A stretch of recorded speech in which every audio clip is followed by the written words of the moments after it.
love now and Did you fall in love last night? I love her. Love was stronger than anything you can For the love. love. And I love you more than anything. There's still love.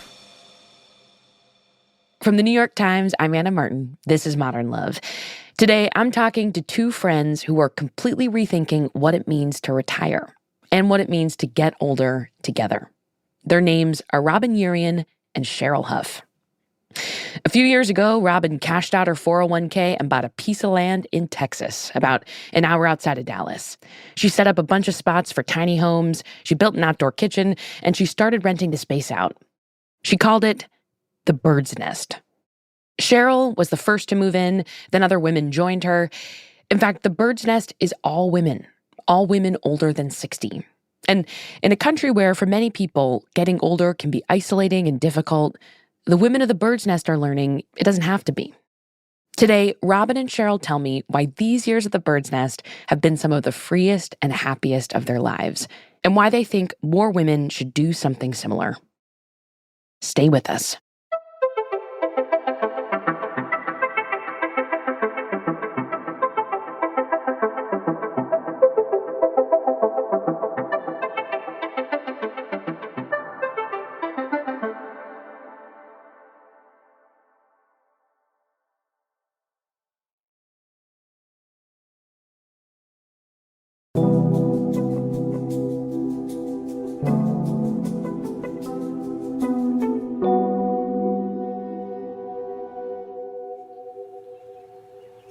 Robyn Yerian and Cheryl Huff, welcome to the show. Hi, how are you? Happy to be here. If I came walking up your driveway of the Bird's Nest, what would I see? You would see this huge area, 10 tiny homes, an outdoor kitchen, lots of green, lots of dogs would probably greet you. Just walking around, yeah. Just walking around.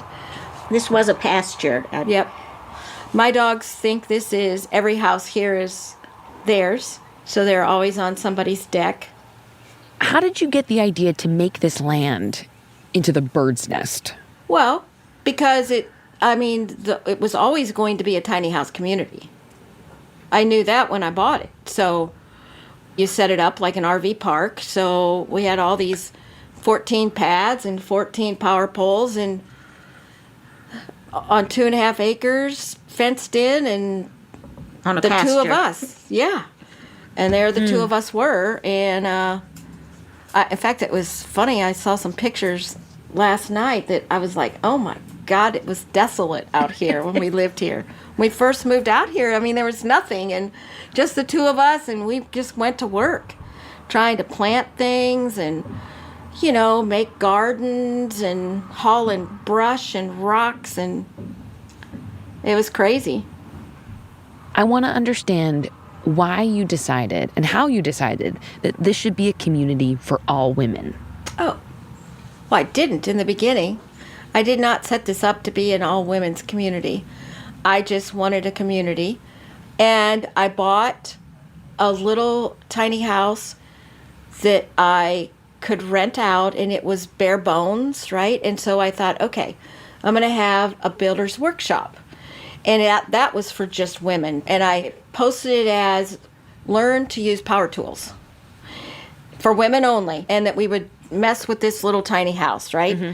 And it was a 3-day seminar, and these women came. How many do we have? Maybe 12? Mm-hmm. And didn't know these people from Adam, and we had so much fun. And we were sitting around the fire one evening, and I said, what if we did this all women? And it was like, yeah. Slow me down there. So you're sitting around the fire with these women who you've taught to use, well, I'm going to show you that I don't know anything. I'm like a chainsaw, a drill. Other tools. Yeah. Okay, so I clearly needed the seminar. Yeah. But you're sitting around. Do you remember how it came up? Like, this should be all women. Do you remember? No? I think it was more like a feeling that, gosh, look at what in one day or 2 days of these 12 women working together, laughing together, eating together. Look what that's done to us as this small group. And it made us like, instant best friends. And I guess it was a feeling, and I think I probably said it. I'm sure I said it. What if I did this all women? And everybody was just, gosh, that would be awesome, Robyn. It's one thing to be like, man, this is a great workshop, great crew of women, to being like, I want to live with all women in this relatively, like, actually very isolated space. Like, what felt possible if you made the bird's nest all women? Ease, I guess. Ease. Being easy with people. That instant bonding. The recognition that we have things in common just because we're women. Just because we're women, yeah. And it was easy, you know. You don't have to guard what you say or how you say it or what you look like or, you know. And at the end of the day, no matter what anybody wants to say, we women, I've seen it in myself. We change when men are around. Tell me more about that. Yeah. Well, I've observed it. Just the women will carry themselves differently. They'll talk differently. They'll, oh, gee, look at my shirt. Oh, it's all yucky. I think, and that's just, I mean, not that it's bad. That's just in us, I think. And I'm the same way. Not saying I'm different than anybody else. But there's an ease when it comes to, it's like being at a slumber party, that you can talk about the things that are embarrassing. And even maybe you don't like to talk about it with other women, but when somebody brings it up here, oh, yeah. Oh, me too. Yeah. Wait, can you give me, okay, you just said it's maybe embarrassing, but can you give me an example of something you're able to talk about with just women that you wouldn't be if you were in mixed company, as it were? Well, Cheryl, you want to tell what we always come back to? I pee when I sneeze. Every time? No. Okay. Good thing I don't have allergies. But yeah. I was going to say. But things like that's a woman's experience because we lose muscle tone. We've had children. So we have common experiences as we age. Yes. Things happen to us that people don't talk about. And then we get together, it's like, you too? Yeah. Nobody's judging you for it. Can No. you imagine saying that in front of men? Oh, gosh. Oh, by the way, sometimes when I sneeze, I pee. And no man would say, me too. Well, and they're all going to go, oh. When, you know what? Whatever happens to men when they get 65. They wish they could pee. And by the way, let's not even talk about it. Well, Let's not right. even talk about it. Right. And They so, wish they could be. and so that's the difference, that right there. And it doesn't always, it's just small little things like that. What have you, this is to both of you, I'm curious. What have you discovered about yourself living in a space without men? I can do, well, I've always been taught this, that I could do whatever a boy could do. And I've validated that to the nth degree, doing what I've done here. And that's empowering. And that's what I want all women to realize, that you can do it. You can do whatever you want to do. You just have to be persistent. And I think when you're married and you have the man and you have these expectations that, okay, he's going to take care of me. There's certain things that he's going to do for me. And here, you wake up in the morning and there's something to do, you do it. Got to take the trash out, you're going to do it. You don't put expectations on anybody else. And so you're never disappointed. Huh. And if it's something that takes two of you to do it, Yep. then you go get somebody else. And we have different Skills. Different skills. So if I can't do something, I know there's somebody here that can show me how. I just want women to realize that you might have to work harder, but you don't have to depend on a man for everything. You know? And I don't think it's necessarily that either one of us learned that while we were out here. It's that we already operated like that. I know I'm not going to do it right, but I'm going to do it. Yeah. And it'll work. But no, it won't be right. There might be 10 nails in it as Yes. opposed to one. Yes. But it's going to work. It's going to work because I'm not giving up till it works. And I was already like that. But out here, it's accepted. It's encouraged. You're not judged. You're not judged. They'll hand you another nail. I think it needs one more. Some of the comments sometimes on these different articles that just tickle me to death. Well, who's going to, it's always men. Well, who's going to open a jar? Oh my gosh. No. Are you serious? Yes. Several times. Yes. And I think to myself, if I have to, I'll take that jar and slam it on the ground and pick out the Yeah. glass. So I took a hammer to a pill bottle yesterday. So, yeah. but I do realize now that strength is going. Mm-hmm. So there are. As in your strength, your physical strength. Yes.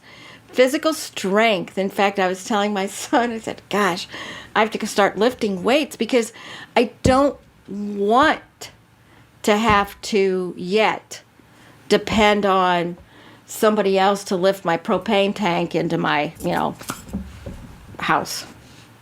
What do you think will happen when you reach that point? I don't know. I have devised in my mind a little lever and pulley system. Cheryl. MacGyver. Nice, Cheryl. Yes, I love it. I love that. Ooh, what's that? It's a bird ringing the bell on my door. She wants me to go over there and let her in. And Bird is My dog. a resident. Robin's My dog. Your dog. Technically a resident. Yes, she likes to come over Yeah. and take a little break in my house, but That's so sweet. And how does a dog ring a doorbell, actually, I'm realizing? She has a special bell. Yeah. A little bell. it's like a shop bell, but it's down on the bottom of the door. And so And she just, nudges it with her nose? Yep. Well, sometimes she smacks it with her paw and then Yeah. sends me a dirty look. We'll be right back.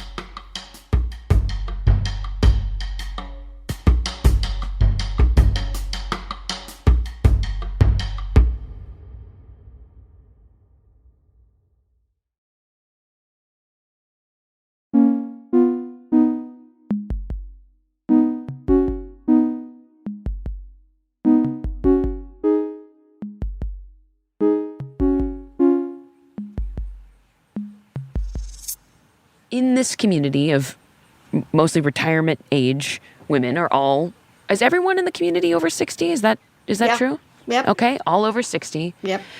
How do you handle it if someone gets sick? Well, we've had that just last month. We had It was a bad month. a total knee replacement and bypassed heart surgery, And a broken foot. and we got a broken ankle. Wow. So that left. We ran out of drivers. We were driving everywhere, but that's what I wanted when What did you want? I wanted us to take care of each other as much as we possibly could. But with no expectation, which I think is the really Right. interesting part of you wanted a community, and in fact, I think you've created, the two of you, a community where there is this mutual support, but there's no expectation. Can you explain to me how those two things work together? Robyn does not keep track. She just doesn't. That's not a normal thing, and it's hard for people to understand that. And I spend some time explaining, no, she really is not keeping track. Like not a tit for tat. I No, support you, you support no. me, that kind of thing. No, No. not at all. No. And that's very freeing also, that you do it when you feel like doing it. And you feel like doing it because you're not expected to do it. That's perfectly right. I mean, we know as a group that are here now, and we've been together now for quite a while, that, hey, we'll do whatever we can to take care of each other, to keep each other from going into a nursing home.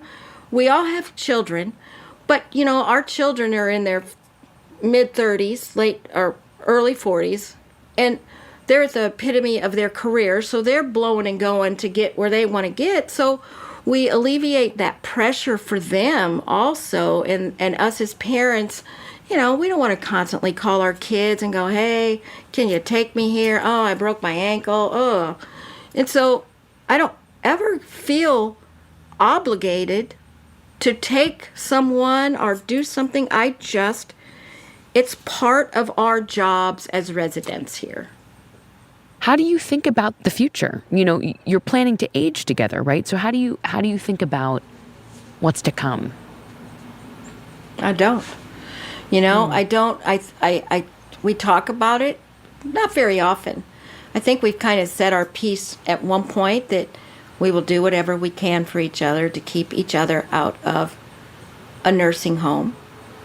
And if that means that somebody ends up with a ramp and we cook them meals and they're in a wheelchair, whatever that, as much as we can possibly do, but we can't prepare for the future.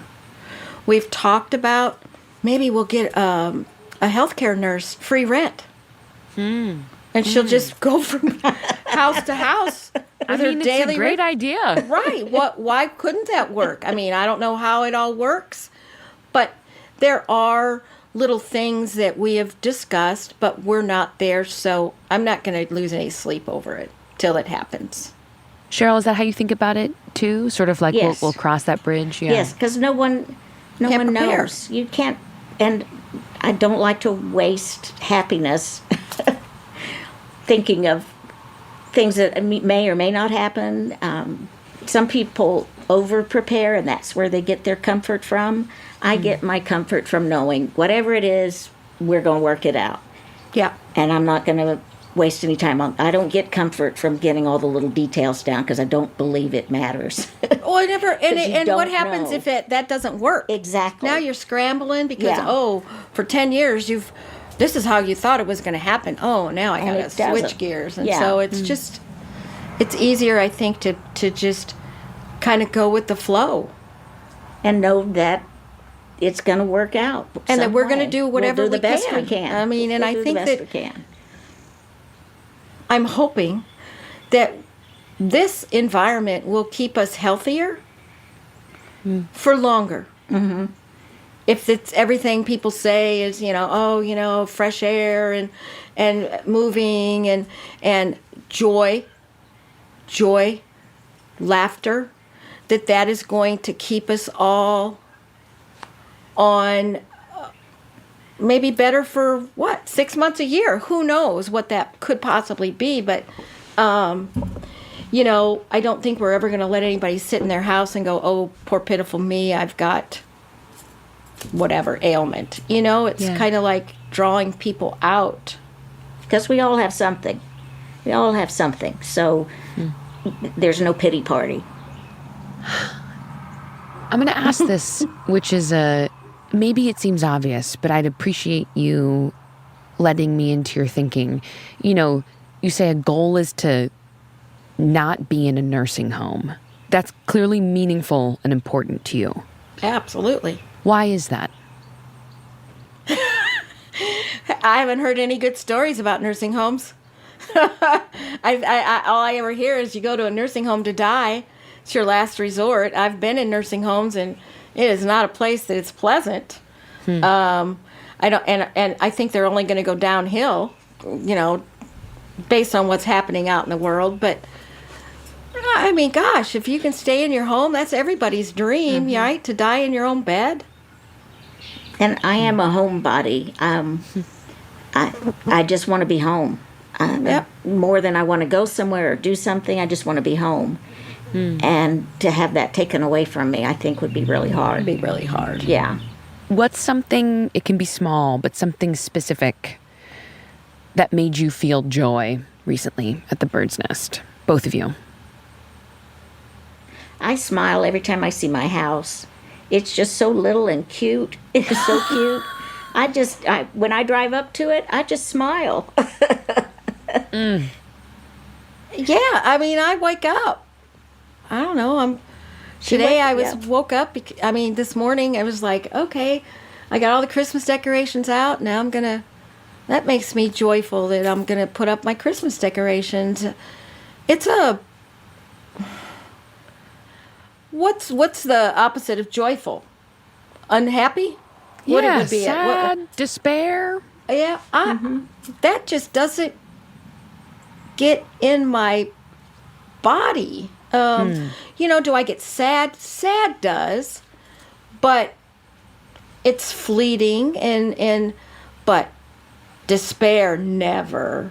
And out here, my gosh, I can't. I'm just grateful for everything that I have here. I'm a pessimist with hope.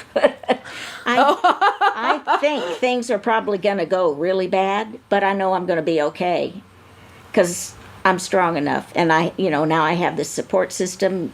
So it's not a everything's wonderful kind of joy. It's whatever it is, we can handle it. We'll be fine. I feel kind of emotional hearing you say that. I don't know. It's not and I don't, who knows but this is not the narrative or the experience that we typically hear about aging. It's No. just not, right? It's just not. I mean, this is like it's not naivete, right? You're not being Pollyanna-ish. No. Everything's going to be fine. We'll never have it's like what comes, we'll handle it. Whether it takes one nail, whether it takes 10, we have the support. And we'll have each other. Yeah. What is the worst thing that you can think of? And for me, What is? For me, it's being all by myself in a time of strife or in it where I'm scared. I think that's probably one of a big fear of mine, that to be by myself and dealing. And you have people with you, you can deal with so much that you can't emotionally deal with on your own.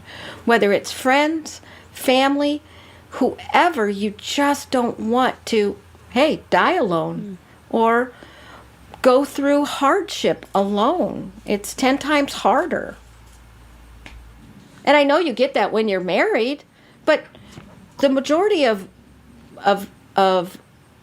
65-year-old women, I don't know what the statistics are, but they're pretty high, that we're all by ourselves. Yes. Our husbands have died, our husbands have left us, or we've divorced, so... And you're in a house by yourself. By yourself. And the friends you used to have, you don't have any activities with them anymore, so you don't really see them. And during COVID, all my friends were alone in a house, and they were doing Zoom calls desperately, Yeah. And we're over there having margaritas and watching movies on the TV on the side of a house. Yeah, on the side of a house, and yeah, That's what this community does for each other. I think that more women should do this and spend that money. Spend that money. Don't wait. Mm-hmm. And why do you say women specifically? Like, what do you think it is? Why is it so important? Because clearly women need this. You know how many women contact me? It's just unbelievable. living in their cars. Unbelievable. Yeah, Thousands. in dire straits. What does that speak to, do you think? Does it speak to retirement? Does it speak to the roles that women are expected to fulfill, especially as they get older? What roles are we expected to fulfill as we get older? I don't know what that role is. I don't think women know what that role is. We don't have one. What is it? There's no role for us out here. We are now done. We're once you retire, what is our role? If you don't have the means, if you don't, women have, we haven't had the same salary. Hopefully, after my generation, that's going to not be a conversation, hopefully. But, we took care of the kids. We had a job that was the secondary kind of job to your husband. They put all the money in their 401k. And then, okay, now you're divorced. I can't tell you how many women their husbands left them at 65. And they had a menial job. They never put in their 401k. Mm-hmm. And now what happens? What is your role? That's the question you asked. What's your role? There is no role for us. At the Bird's Nest, do you have a role? If so, what is it? I think everyone here feels that our role is to help. To be a good person, help when you can, do what you can on your own. Maybe bring a little joy to somebody else's life. Just, I don't know what my role is. I don't know what our role is out here. You can get all bogged down in the whole political issues and the things going on. But at the end of the day, what I try to tell everybody is we can only control and take care of our little part of the world. Mm-hmm. And if we in here can be kind to each other and respectful and, do what we can for the community. I don't know what my role is, but my role is to just be happy. That's what I want for myself. Mm. Robyn, Cheryl, thank you for telling me your story. I really appreciate it. You're welcome. Thank you for being interested. Right. The Modern Love team is Amy Pearl, Davis Land, Elisa Gutierrez, Emily Lang, Jen Poyant, Lynn Levy, Reva Goldberg, and Sarah Curtis. This episode was produced by Sarah Curtis and Amy Pearl with help from Davis Land. It was edited by Lynn Levy and Jen Poyant. Our mix engineer was Daniel Ramirez. And special thanks to Lisa Miller. It was her reporting that inspired this episode. If you want to read her feature about the Bird's Nest, it's very good. We'll link it in the show notes. Original music in this episode by Marian Lozano, Sonia Herrero, Rowan Nemisto, and Dan Powell. Dan also composed our theme music. The Modern Love column is edited by Daniel Jones. Mia Lee is the editor of Modern Love Projects. If you're interested in submitting a Modern Love essay or a tiny love story for consideration, the instructions are in our show notes. I'm Anna Martin. Thanks for listening.